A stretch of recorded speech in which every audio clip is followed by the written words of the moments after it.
Hello everyone, it is Briximus Prime back for another action figure review, and today we're going to be reviewing the Gargoyles, Disney's Gargoyles figures from the company Neca.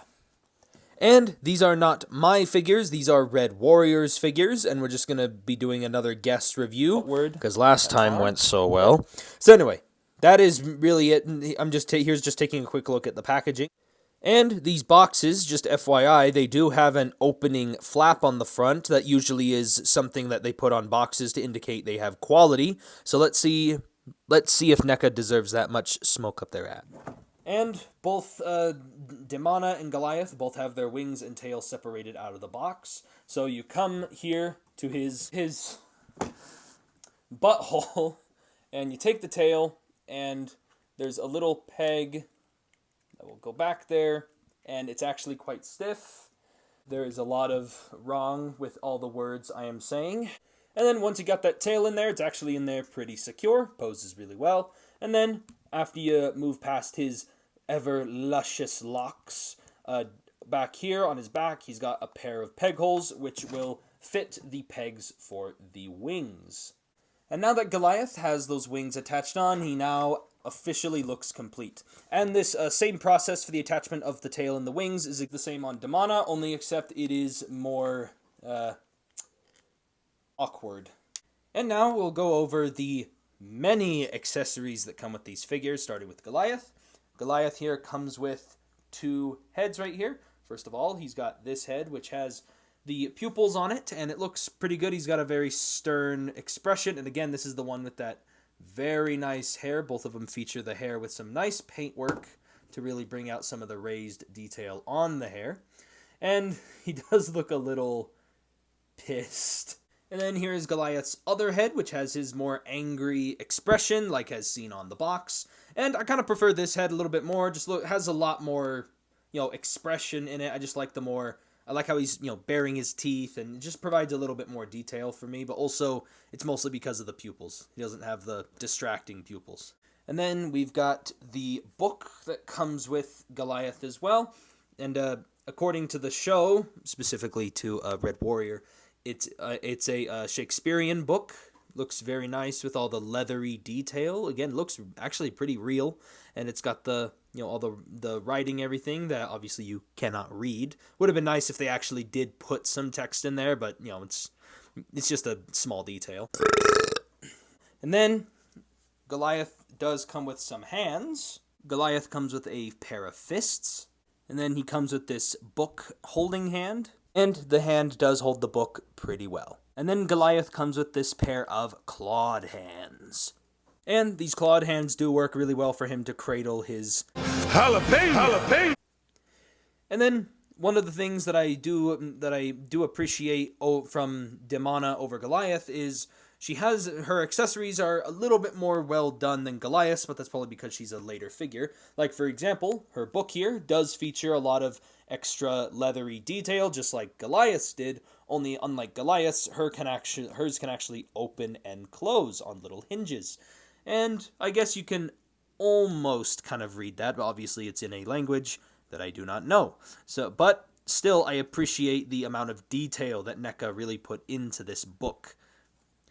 And then instead of having alternate heads that require for you to remove the entire head, instead Demona goes for more of the Figma kind of, route where you have alternate face plates. And also one little detail I also wanted to highlight is how she has actual little earrings right there, which really provide a lot of great quality to the figure. And both of the face sculpts look great. And then Demona does come with these two guns here. And yeah, the guns actually have quite a lot of detail, molding and sculpting and everything. And surprisingly, they don't look all that out of place on this very gothic death mommy. And then finally, Demona comes with all of these alternate hands. And then Demona comes with a pair of fists. And also, I must say that I didn't find out till halfway through the review. Red Warrior told me I was naming her wrong. It's not Demona, it's Demona. So yeah, thanks a lot for that, for making me look like a big idiot. Demona Comes with a pair of clawed hands, and be careful, her nails can and will hurt. And then Demona has this trigger finger hand and this relaxed hand, which are made specifically for allow her to help her hold both of the guns very well in those hands. And for some reason, they don't actually look too out of place with her.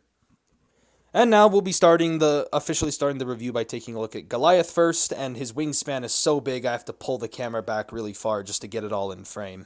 Taking a look at Goliath's up-close details, like I said before, even though I've never actually handled any Neca figures before, I am quite familiar with a lot of their sculpt work and their painting, and it really does show here on Goliath, all this extra bit of purple and violet shading all over the plastic of the figure. Really gives all of the muscular detail a lot of, depth and everything, especially here on the arms as well. And then all the leathery detail down here, and that big belt buckle looks very good as well, especially with that metallic paint. And then coming down to the legs, again, the shading work really stands out on these figures a whole lot, even right down to the feet, almost giving them a kind of realistic look, even though these are based on cartoon characters.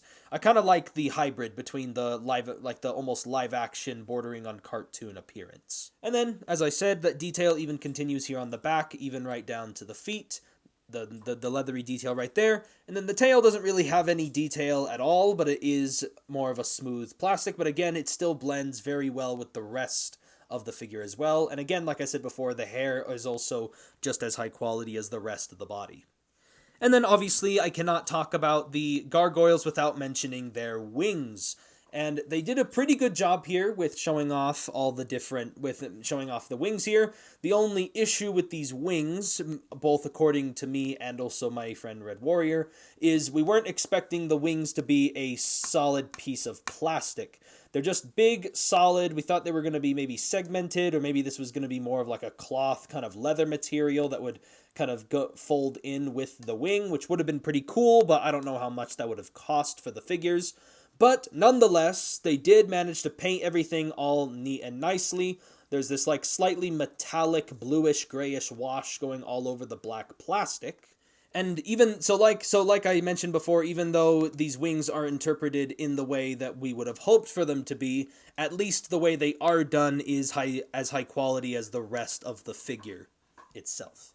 And now going over Goliath's articulation. Goliath has a ball joint at the head, but this angry face, the way how the hair is sculpted, it keeps making his head look down a whole lot, and he can't really look up at all. But he can rotate a little bit from side to side, and then a little bit of head pivoting.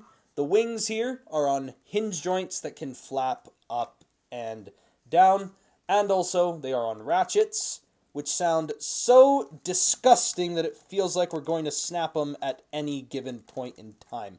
So I'm not even going to attempt. And then Goliath his shoulders can move outward that far. They could be able to rotate a full 360, but they are really tight. And again, this is not my figure, so I'm not even going to attempt. But he does have a pretty easy to move bicep swivel, reveals more of that shading detail. He does have double jointed elbows that bend in pretty far. All of the wrists that we went over can rotate and hinge up and down. And also, by the way, I just barely scratched myself on that little hook right there on the wings. So again, be careful. He does have a diaphragm joint and a ball joint at the waist, which allows for some waist swiveling, arching back, some crunch, little bit of diaphragm pivot, but it mostly functions well as a waist swivel. The hips are on ball joints. They can move up that far. They can move back pretty far. They can move outward pretty far. And as you can hear, they are pretty tight. And then he does have a single jointed knee, which bends little past 90, I guess. And then he's got those weird, I guess like chicken leg ankles, I guess is how you would say it. His ankle can move up, it can move down. Just like so, and then he does feature a little bit of toe bend, though it is kind of hard to... Oh, no, there we go. Yeah, toe bend. And again, those nails are very sharp. And taking a look at Demona's up-close details, again, her face sculpt looks very pleasant, and I like those little earrings. Her hair also looks really nice as well, giving that extra layer of different detail with all the different shades of red painted all up in there. And then coming down to the rest of the body, Demona here is pretty accurate to her original appearance in the cartoon show, and, whew. Man, is it getting hot in here or what? Jeez. So, the only thing about her that's different from Goliath is that she doesn't really feature as much of that shading, like I said before. There is little subtle bits of it around, but it's not as prominent as it was on Goliath. All the sculpting and everything is still there. It's just because she doesn't have as much shading, it kind of makes her a little bit more accurate to the cartoon, for better or for worse. Overall, she still has the same build quality, and also is still, she's still a great NECA figure. Going over Demona's articulation, her head can't really look up that far, again, because this long hair does kind of hinder her head looking up, even though it is very nicely sculpted hair. It does allow her, however, to look down a whole lot. Head can pivot all over the place. It can swivel from side to side. Shoulders can rotate a full 360, only hers are not as tight as Goliath's were. Her shoulders can move outward that far. She does have a bicep swivel. Double jointed elbows, which also bend in farther than Goliath's. All of her wrists rotate and hinge up and down. And then she does have a diaphragm pivot, which allows for an arcing back, a crunch, waist swiveling, diaphragm pivot. And then her hips can kick forward that far. They can kick back that far. They can move outward pretty far. Double jointed knees. Goliath only had the single jointed knees, so good on that. And then her ankles can move up. They can move down. She does have an awkward ankle pivot. And then she does have some toe articulation. So very good on Demona. Also, again, the wings here are also very nicely done, just like Goliath, with all of that purple detail all painted up on the black plastic and with the blue painted on there as well. Though I feel like the paint with at least the purple side of it is a little lackluster on the back, but in my opinion, this just makes it look a little bit more like it has even more depth to the figure and the character herself. And again, the wings can rotate up and down, though I feel like hers handle better than Goliath's. And then they rotate in and out for flapping. But again, it is still pretty tight, just like on Goliath as well. Would you please? Are you serious right now? Red Warrior? Here they are compared with my last action figure review, the Transformers Legacy Tarantulas. Here they are compared with another figure that I have with a large wingspan, Marvel Legends Homecoming Vulture. And then here they are compared with the Gargoyles show's main competition at the time, Batman. Alright, and for some final thoughts on Goliath and Demona. And for these being my first experience with any kind of NECA figures, they're both pretty good. I mean, they do definitely live up to the standard of what I've heard from NECA, but they also live up to the action figure standards by both detail and articulation. But one thing that I do want to mention is how a lot of the posability does feel very stiff, and the wings being just one big solid piece of thin plastic, they do feel pretty brittle, like one good snap could really just ruin them completely. So, like, part of me does wish that the plastic on them was done a little bit better. I know that these are technically collectibles and not toys, but sometimes collectibles need to be a little bit more, just as sturdy as the toys, because, some things fall off the shelf and you never know what happens. But out of both of the figures, I do slightly like Demona that little bit better, just because... not because I'm horny, but because I feel like her joints are not as tight, and also I like those little earrings and just the swapping out the faces, and for more variety of accessories. I just feel like she's a more fun figure to handle, but I feel like Goliath is the better display piece out of the two. I feel like with his with his painted detail and his wingspan, he's a little bit more impressive than Demona is. But that's really all I have to say about either of the figures. If I had to give a rating for each, Goliath, I give a solid 8 out of 10. It's, just wish he had those little things that were wrong with him, would have made him perfect. And then Demona, I'm going to give a solid 9 out of 10. That is basically it for this review. If you guys enjoyed the review, be sure to give me a like on the video, comment down below what you guys think, subscribe to the channel for more action figure content, and I hope Red Warrior joins up on the channel again. That is basically it for this review. Thank you all for watching. This has been Briximus Prime and Red Warrior, and I'll catch you guys next time.